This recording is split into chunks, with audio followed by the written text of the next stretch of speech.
loan I gave, every penny I handed over, only proved how little they thought of me. And when I started noticing their invisibility, I hated it. I hated that I wasn't seen, that my efforts were taken for granted, that my wants and needs didn't matter. If they had acknowledged what I was doing, thanked me, appreciated me, maybe I wouldn't have resented them so much. But they didn't. It was easier to make myself smaller in their eyes than to fight for recognition. So I kept quiet, kept sacrificing, all the while growing further and further apart.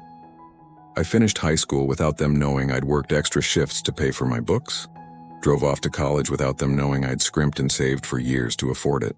I was barely keeping it together, going from paycheck to paycheck, ramen dinners and textbooks, all the while trying to excel, trying to prove myself.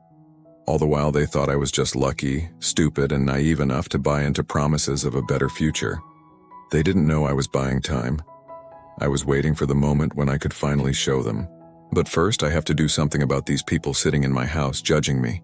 This isn't my home. I hate this house. Well, I do. I love this house. The living room is the same, but everything else has changed. It's bigger now, twice as big. There's 4 bedrooms, 3 bathrooms. The kitchen has granite countertops. The appliances are stainless steel. I added 2 floors. I bought this house, this beautiful house, with my money. With my blood, sweat, tears, and money, I built this house. I took scraps of wallpaper from the trash and remade them into works of art. I took dead flowers and wove them into jewelry. I took dirt from under sidewalks and ground it into pigments for paints. And everything I made was sold. And with each sale, this house grew a little bit more real. My first gallery opened in a room like this one. I turned down the lights, put up the paintings, and invited them all in. The looks on their faces were priceless. My father, the one who once asked for money so he could bet it on dog racing, looked at the walls as if seeing them for the first time. My sister, who got a full scholarship to university, stopped at the door, mouth slightly open. My mother, the woman who shooed me out of bed, told me to stop being lazy, stood silently before a canvas that captured the feeling of living in a cardboard box. When they left that night, the house felt emptier than it ever had. My victories meant nothing to them. There's a freedom in showing your work, letting others see what you've done. But there's also vulnerability. And I was terrified. Terrified they'd mock it, despise it, pretend it wasn't mine. I wanted validation, but I didn't want to risk their rejection. I spent the week after the gallery stressing, fretting. And then they came to my house, ate my food, used my things, all without asking, because they didn't think this house came from me. They thought it was a hand-me-down. They didn't know I'd struggled, sacrificed, waited tables for months to save for this down payment. They didn't know I'd poured every waking moment into making it beautiful. They saw 4 walls and a roof and thought it was just another handout. It's moments like this that make me wonder if it was worth it. This house, this life, this struggle. Am I running on fumes, chasing shadows, or is there still something left worth fighting for? Pause here if you want to weigh in. Tell me what you think. What's worth fighting for? I'm tired, bone tired. After all this time, I still haven't learned that some wounds don't heal. Some betrayals, once revealed, can never be forgiven. But you can try to move forward. You can try to find peace. Sometimes you just have to decide to stop bleeding. What's the craziest thing you've done for family? How far did you go? What did you endure? Leave your story in the comments. Let's hear it. In the end, the silence was the loudest argument. They didn't understand that I was done carrying them. They thought their audience was bigger now, so the show went on. They didn't see that I was carefully distancing myself. I started leaving early from gatherings, not making plans with them. But when I couldn't avoid an event, I used silence. I spoke little, ate less, made no demands. I was the ghost in our midst, but it was deliberate. I was drawing a line around my space, showing I wasn't theirs to use anymore.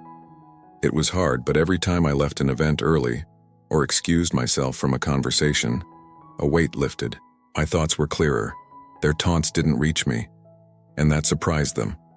They weren't used to me defending myself. Most times I tried to reason, to explain, to find common ground. But silence isn't weakness, It's a shield. It was my shield, and it made them uncomfortable. They weren't ready for the new me. They expected the old one. I wouldn't fight. I wouldn't cry. I wouldn't run away. I'd stay, but I'd withdraw into myself until I was invisible. And yet sometimes invisibility isn't enough. There's a moment that stands out. I won't forget it. Years later, they pushed too far. It was Thanksgiving dinner, of all nights. I watched them take turns mocking my life choices, my relationships, even my appearance, and I said nothing. Then suddenly I pushed my plate away, stood up, and announced I had to leave. No explanation, no apology, just a statement. I walked out and didn't look back. When they called after me, asking why, I kept walking. I didn't need to explain. My absence was my explanation. My silence was my retort. Later, when I heard they were talking about me, saying things like, "He's lost it now," or "Who does he think he is?" I didn't care. It was the closest I'd come to striking back, not with words, but with action. And I realized that sometimes the most potent response is simply walking away. As the months passed, the silence grew between us. It became a chasm, widening with each taunting remark, each dismissive comment. I saw the confusion in their eyes, the questions they didn't voice. But I wasn't there to answer those questions. I was done providing explanations for my existence. It was as if a switch had flipped inside me. I stopped caring about their approval. I stopped fearing their disapproval. I withdrew not because I was defeated, but because I was done fighting for acceptance. And the irony was that they couldn't comprehend this change. They saw me shrinking, becoming quieter, and they assumed it was out of fear. They didn't realize I was doing it on purpose. I remember sitting in my car outside their house after one particularly harsh night. I felt no anger, only a profound sadness. I realized I wasn't going to win them over. I could walk away, but they wouldn't understand that I was done trying to convince them of my worth. I was tired of proving myself to them. It was a tiring act.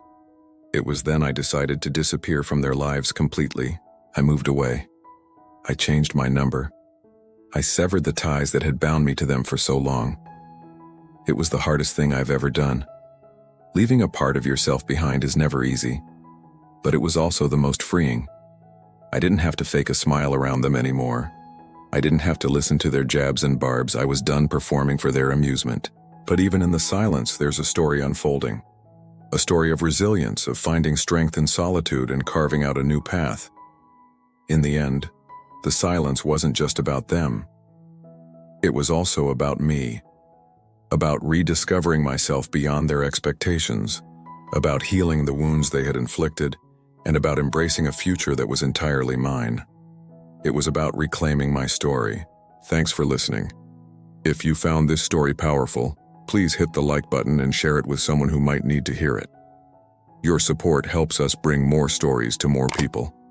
And while you're here, I invite you to subscribe. New short films are released every week. Until next time, take care. Over the next few months, my life changed. Not in the sudden, shocking ways movies portray, but in small, steady steps that echoed with a truth they couldn't ignore. Every week, another signature, another piece of their debt. At first, it was just a trickle of information, a few late notices here, a missed payment there. But as time went on, the flow became a steady stream. It wasn't information I shared. It was a collection I assembled. Of course, they noticed something was amiss. Questions were asked, looks were exchanged. Hadn't they silenced me? Didn't I have nothing left to offer? How was I striking back? The irony was exquisite. They knew they were in debt, but they underestimated two things.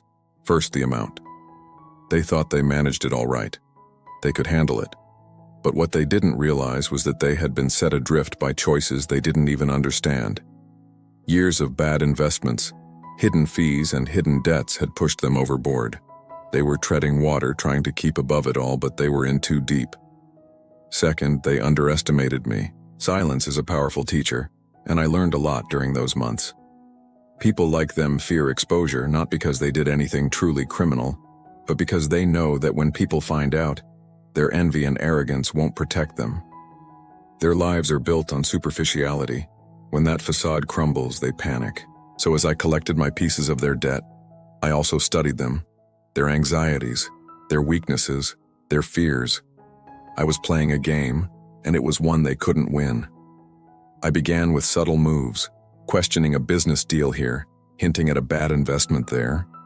I didn't go after their money directly, I went after their minds, slowly.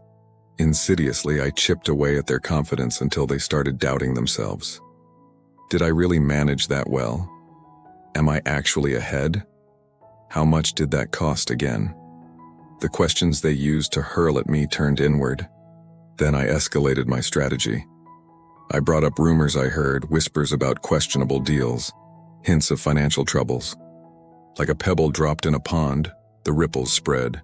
Eyebrows raised, sidelong glances, phone calls in the corner of rooms. They were losing control of the narrative, and it felt exhilarating. All their bluster, all their boasts evaporated when confronted with facts. They tried to fight back, of course, accusations, threats, attempts to discredit me, but none of it worked. I was invisible, intangible, and their anger couldn't reach me. What they didn't understand was that I wasn't playing their game anymore. I had shifted the ground beneath their feet. So when they finally asked the inevitable, "Why are you doing this?" I didn't answer. I didn't need to. Their question was an admission. Their doubt was confirmation. The only reply I gave was this: watch. By the end of the year, their carefully constructed worlds came crashing down. One by one, the walls I had silently erected crumbled before them. Business deals fell apart. Loans turned sour. Investments plummeted. There was nothing I could have said that would have had more impact than the silent dismantling of their empire. It wasn't about destroying them. It was about exposing them. As they faced the consequences of their actions, the only satisfaction I felt was in knowing that it was their choices, their hubris, their greed that led them to this point. And it was their silence, their refusal to confront their problems head-on that allowed them to spin out of control. I didn't break them. They broke themselves trying to silence someone who had nothing left to lose. They forgot that sometimes silence isn't golden, it's sharp. It can cut and it can last a lifetime. That's why I never fought back before. I didn't have what I needed then. And when I do, it's quiet. This whole thing started 2 years ago with the divorce. She got everything except the house, and I walked away with enough cash to make it work. I mean, it wasn't much, but it was enough to get by for a while, especially since I never had to pay rent, and she could afford her own lawyer. But when my sister found out that I was separating, she told my parents, and, well, everyone knows what happened next. They swept in like they owned the place, pushed me around with subtle jabs, told me to stay out of town for my own good. But while they were at it, they also tried to sell the house. By then I was out of the country and completely blocked out. So naturally it went through probate, and eventually the house went to me. Except it came with a lot of debt. Mortgage, unpaid property taxes, home repairs. The banks called, the contractors called, even my family called. The calls still come sometimes, even now. But by then I was done running. I had enough money to hold on for a while longer, but it wouldn't last forever. I knew I needed to fight back, but I didn't know how. I tried asking a lawyer, but by then I was already deep in debt. All those late fees, penalties, and interest rates made fighting back too expensive. But I didn't need a lawyer. That wasn't the answer. Not yet, anyway. The solution arrived one night when I was combing through documents. I saw a number in the fine print. It was a code, the account number for the mortgage. I typed it into a search engine and found the servicer. I called them and asked a few questions. Could I pay online? Sure. Could I set up auto pay? You bet. Did I need to contact anyone else? Nope, done. Perfect. I sent over the bank details. When the notice went out, it wasn't my name on the letterhead. It came from the entity I now controlled, wrapped in polite language stamped with authority. A simple reminder of obligation. The debt had changed hands, and payments were to be made here, to this new address. I can only imagine their faces when they opened it. Confusion first, maybe a flicker of fear. Then denial, this must be a mistake. After all, they had laughed at me for years, brushed me aside as someone unworthy of attention. How could I possibly be connected to the very numbers now haunting their mailbox? But confusion has its own sharp edge. Laughter fades quickly when uncertainty takes its place. I said nothing. That was the beauty of it. I didn't storm in with accusations or gloat about my discovery. I remained silent, invisible, the quiet hand behind the curtain. And with every passing day, their unease grew. For so long, they had lived comfortably in the illusion of superiority. They mocked my odd jobs, my sacrifices, my so-called failures. They had never imagined that weakness could sit on their side of the ledger, and now for the first time the ground beneath them shifted. The polite notice was only a seed, but seeds grow, and I knew exactly how this one would take root. Because the truth is, power doesn't always announce itself with trumpets. Sometimes it arrives in a plain envelope, dressed in black ink and legal terms, speaking in the quiet language of obligation. I kept my distance. I watched. I listened. My relatives began whispering, making phone calls behind closed doors, avoiding certain topics at gatherings. The same mouths that once filled the room with laughter now pressed thin with worry. "Let me handle it," they'd say to me, pushing money into my hands. "Don't worry about it." And I let them, watching the anxiety in their eyes grow like a weed that can't be ignored. Everyone has their breaking point, that moment when composure fractures and emotions spill through the cracks. For me, it wasn't a single event. Rather, it was a gradual erosion, a steady accumulation of slights, assumptions, and outright dismissals. Every purchase carried personal risk. I was using my own money, my own credit, to buy the very things that could ruin them. There were nights I lay awake imagining worst-case scenarios, a business defaulting, legal counters I hadn't foreseen, the resentment of relatives turning dangerous. But fear is different from paralysis. Fear sharpened my caution. It kept me from making careless moves. It made me conservative in a way that served my purpose. Their behavior began to change in small ways. At first it was denial, laughter at the first notice, calls to the broker insisting the paperwork was wrong. Then came bargaining, promises of payment plans, pleas to figure this out later.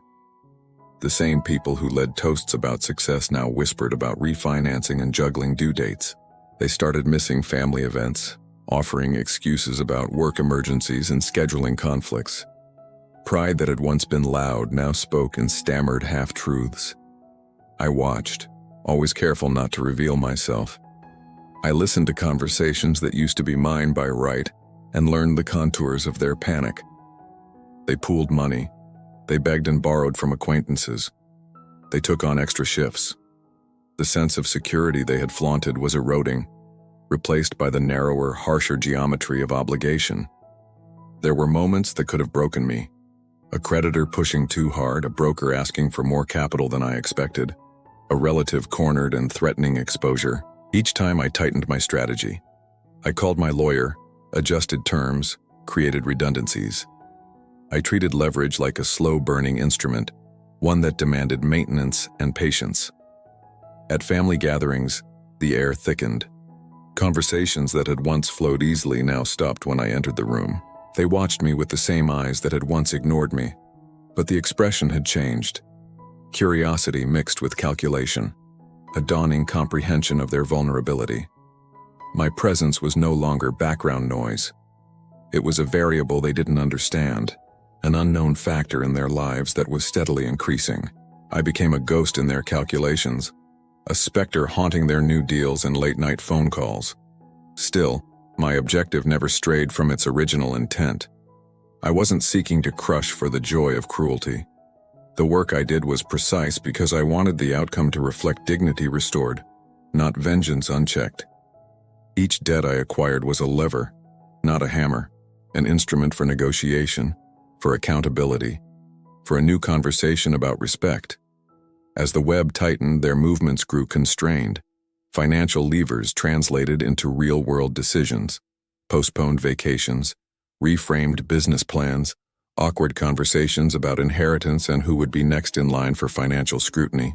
The power dynamic shifted incrementally until it felt inevitable. The same people who had once decided who deserved to sit at the table were now asking permission to stay. There was a strange calm, in that inevitability. I had traded the raw heat of anger for a cooler, more effective force: control. It was less satisfying in the immediate, emotional sense, but far more transformative. Where they had once mocked and dismissed, they now negotiated and deferred. And still I moved with restraint. Because the final lesson I wanted them to learn wasn't fear alone, it was recognition. Recognition that the years I had given them were not fuel for ridicule, but proof of my integrity. Recognition that dignity is not an inheritance to be thrown away carelessly, but a responsibility to honor. The kitchen table had always been the family's stage. Countless dinners, arguments, and celebrations had unfolded across its scratched wooden surface. Tonight, it would become something else entirely. A courtroom, a reckoning, a place where the unspoken ledger I had carried for years would finally be read aloud. They filed in slowly, suspicion hanging in the air. My uncle muttered under his breath. My aunt rolled her eyes as though this was yet another trivial drama. And my cousin smirked with that same dismissive confidence that had once left me silent. They thought they were coming to scold, to laugh, to reassert dominance. But the seats had been rearranged, though they didn't yet know it. I sat at the head of the table, calm, deliberate, hands folded over a neat stack of envelopes and folders. Each one was labeled, each one waiting. "Why are we here?" my uncle demanded, his tone sharp. "Some petty grudge? Another excuse to make yourself the victim?" I met his gaze evenly. "No. We're here because truth has been ignored for too long, and tonight we will stop ignoring it." Laughter scattered across the table. My cousin leaned back in his chair, arms folded. "Truth? You? Please. You've been nothing but a failure. Working odd jobs, barely scraping by. What could you possibly have to show us?" I didn't rise to the bait. Instead, I slid the first folder across the table. It landed with a soft thud in front of him. "That," I said, "is your business loan. Bought through a secondary market 3 months ago. Payments overdue by 60 days, which means I am now the creditor." He frowned, confusion flickering across his face. He opened the folder, scanning the paperwork. His smirk vanished. This is fake," he stammered. "Read the signatures," I replied calmly. "Read the filing dates. Call the number if you like, but before you do, check the return address, it's mine." The room quieted. My aunt shifted in her chair, nervous. My uncle slammed his fist onto the table. "You expect us to believe this nonsense? Some pile of papers proves nothing." Without a word, I slid the next folder across to him. "That's your mortgage, acquired 6 weeks ago. Interest adjusted. You'll find the bank's transfer confirmation inside." He hesitated before opening it. When he did, his face drained of color. His bluster crumbled into silence. My aunt's voice cracked as she spoke. This is a trick. You can't do this. Families don't do this to each other." I leaned forward, my tone steady. Families don't strip each other of dignity either. Families don't mock sacrifice. Families don't humiliate their own in front of strangers. Yet you all did. Her eyes watered, but her voice rose. "We were joking. You're too sensitive." "Sensitive?" I echoed. "When I worked 2 jobs to cover your bills, when I gave up opportunities so you could stay afloat, you called it weakness. Tonight, you will call it what it was, loyalty. And tonight, you will see what disloyalty costs." I slid another envelope across the table, this one toward my cousin's wife. "Your vehicle loan. Purchased quietly, paid for in full by me. Which means I own the lien. Drive if you like, but know it's my permission that allows it." Her hand trembled as she opened it. The papers were undeniable. She looked at her husband, panic flashing across her face. My cousin shot up from his chair, voice breaking into a shout. "This is insane. You can't just... This is illegal." "Everything here," I said, tapping the folders, "was done legally. Public filings, open markets. Signed contracts. The only thing you can accuse me of is patience." The rage around the table turned into pleading. My uncle's voice softened, no longer the booming authority it once carried. "Listen, we can work this out. We'll pay you back. Just give us time." I leaned back in my chair, letting the silence stretch. Then softly, "Time is exactly what I gave you. Years of it. And you mocked me for wasting it." The power dynamic had shifted completely. Where once I had sat at this table as the quiet one, absorbing their barbs, now they sat in stunned silence, awaiting my verdict. Their dominance had collapsed under the weight of signed documents and undeniable proof. My cousin's voice cracked again, but it carried none of its usual confidence. "What do you want from us?" I met his eyes, then looked around the table. Respect, recognition, accountability. I don't need your applause. I don't even need your affection. But you will never again dismiss me as worthless. You will never again look at me as less. Because now when you think of power, you will remember this night.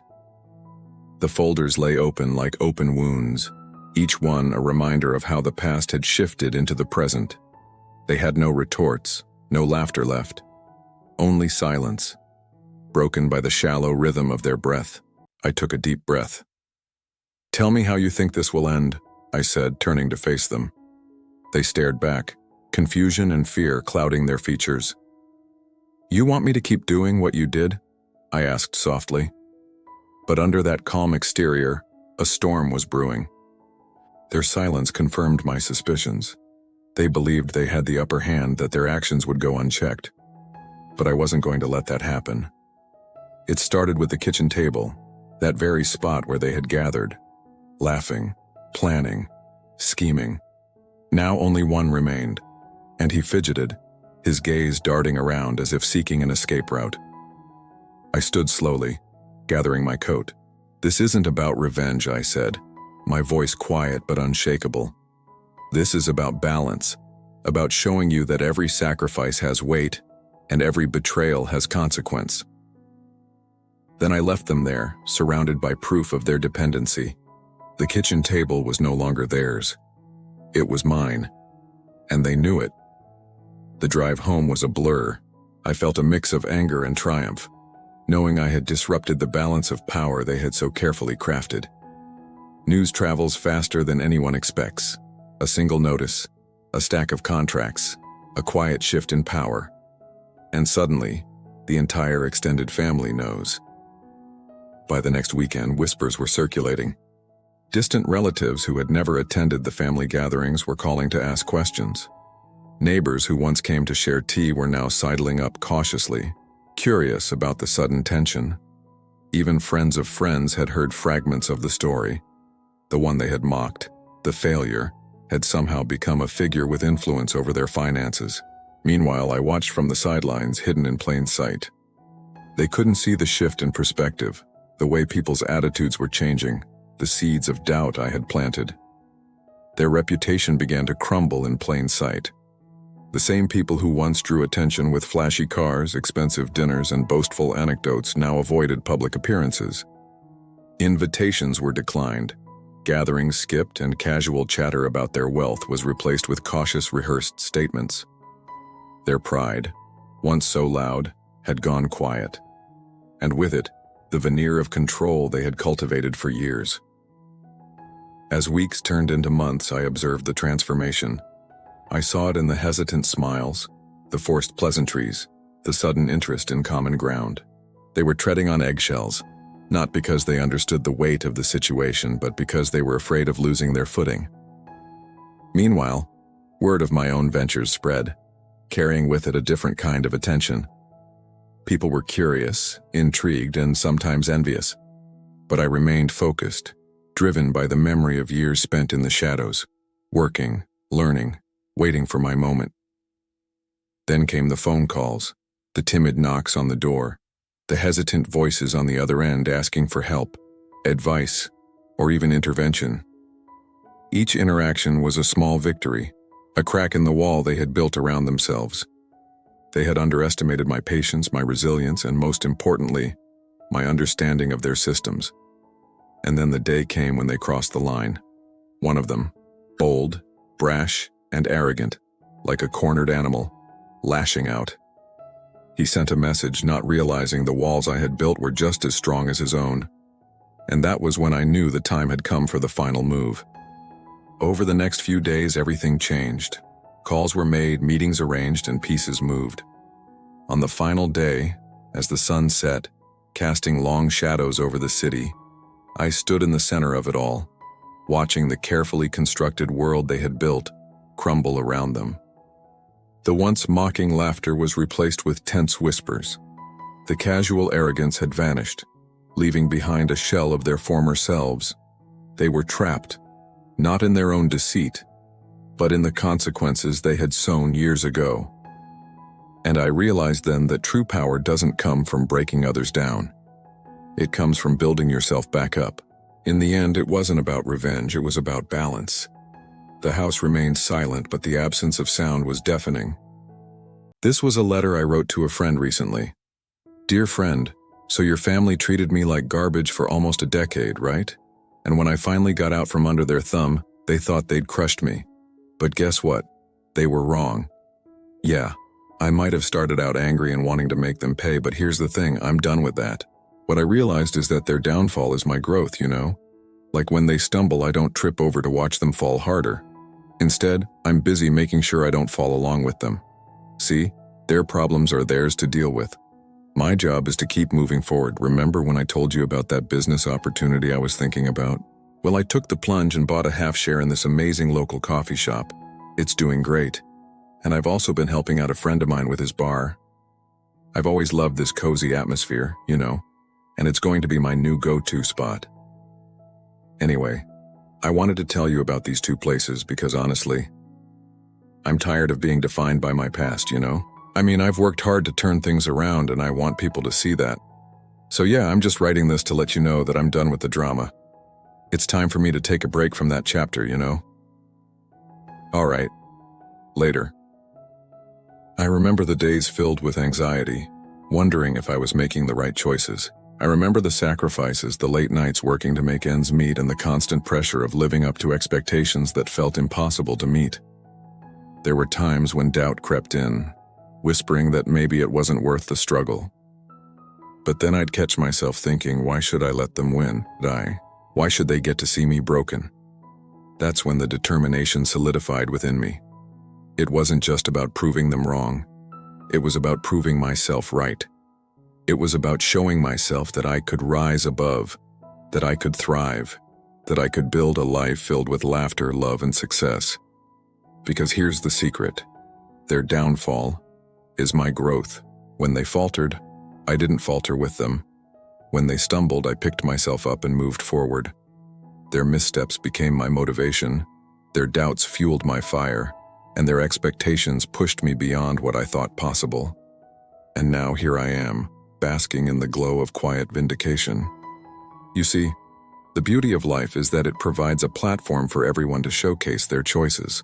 My journey has been one of resilience, of choosing to rise above the weight of others' expectations. It hasn't been easy, but the process of proving myself right in the face of their doubts has been incredibly liberating. As I reflect on the past, I do so with a sense of pride, knowing that I've emerged stronger, wiser, and more determined than ever before. I didn't destroy them because I'm not driven by destructive impulses. Instead, I rebuilt myself brick by brick, choice by choice, demonstrating that life's challenges can be overcome and that success can be achieved even in the face of adversity. The narrative of my life is one of growth and triumph. It's a testament to the power of resilience and the unwavering belief in oneself.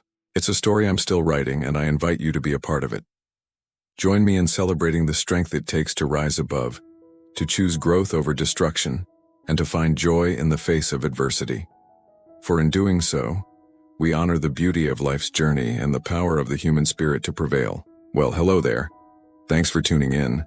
If you enjoyed this story, don't forget to hit that thumbs up button below. Your support means everything to us, and we can't wait to share more amazing content with you. Until next time, stay tuned. My boss called me arrogant. He said he'd had enough of my quiet strength. My response surprised him. I handed in my resignation and told him I was off to start my own business. He laughed, thinking I was bluffing. But I wasn't. Now, 4 years later, I run a successful company. We've launched multiple products, and recently I bought out my old boss's company. You might think I did it to get back at him, but that wasn't my goal. This story isn't about revenge. It's about something much deeper, something that goes beyond numbers and money. You see, I started working for this company straight out of college. I was young, ambitious, and eager to prove myself. My colleagues, however, seemed jaded. Despite having qualifications and experience equal to theirs, I was consistently overlooked for promotions. Even simple tasks were given to others before me. It was baffling, especially since I was willing to work extra hours without complaint. Then one day I overheard a conversation. Some colleagues were discussing a project I'd been working on in my free time. They were impressed by it, so I shared it with my boss. He loved the idea and decided to present it at an executive meeting. I was shocked when he took credit for the idea, and even more when he presented it as his own during the meeting. I felt angry, betrayed, and disillusioned. That incident was a turning point. I realized that in this environment, integrity and hard work weren't valued.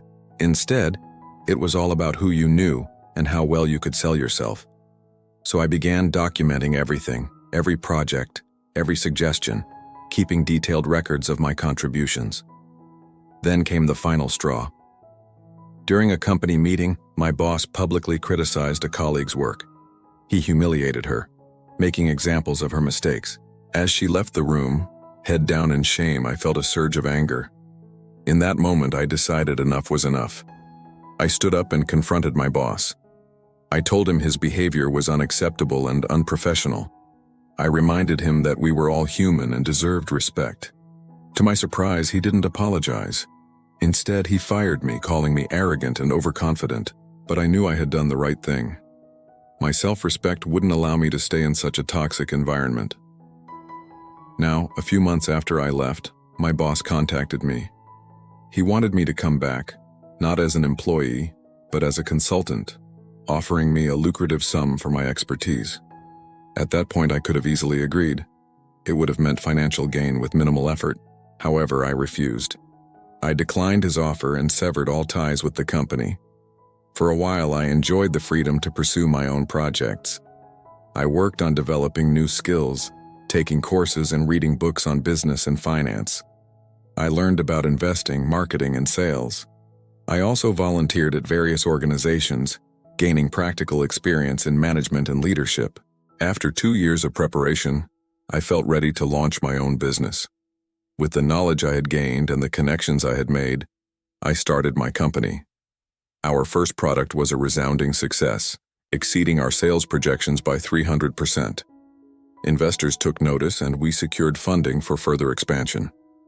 Today, my company is a leader in its field. We've developed innovative solutions that have disrupted traditional markets. But my greatest achievement wasn't the financial success or the industry recognition. It was the opportunity to build a company culture based on integrity, respect, and hard work. The employees are not just highly skilled professionals, they're also good human beings. Recently, I was offered a chance to acquire my old boss's company. It was struggling financially and the offer was too good to refuse. I purchased the company, but I didn't take over its operations. Instead, I merged it with mine, allowing its employees, including my old boss, to transition to my company. This experience taught me more than financial lessons. It revealed truths about human behavior, pride, and responsibility. It showed me that some people are so driven by ego and arrogance that they fail to recognize the loyalty and sacrifice of those around them. These individuals are often blind to the quiet strength of those they underestimate. However, systems, laws, and numbers rarely lie. They reveal truths that ego and arrogance try to conceal. So I ask you, what would you have done in my place? Would you have walked away, leaving the mockery and betrayal unchallenged? Would you have retaliated in anger, letting emotion dictate action? Or would you, like me, have chosen a quiet, deliberate path, transforming insult into leverage and humiliation into a lesson of dignity and responsibility? There is no single answer. The choice lies in your values, patience, courage, and the vision of what you want your life to reflect. Forgiveness, justice, or quiet reclamation. Each path carries its own cost and its own reward. I won't pretend my path was easy. The risk was immense, the patience required exhausting, but the reward was more than financial. It was the restoration of self-worth and the transformation of relationships that had long been toxic. I turned silence into action, scorn into leverage, and derision into respect. So I leave this with you. Reflect, discuss, debate. What matters more? Punishment or growth? Humiliation or dignity? And if the roles were reversed, how would you act? If this story made you think, comment below. Would you have forgiven or walked away, and why? Don't forget to like this video if it resonated, and subscribe to the channel to follow more stories of quiet strength, patience, and the lessons that life teaches in unexpected ways. Closing thought. Life often presents us with choices between reaction and strategy, anger and patience, ridicule and dignity. I chose the latter, and in that choice I found not only victory, but a story worth telling.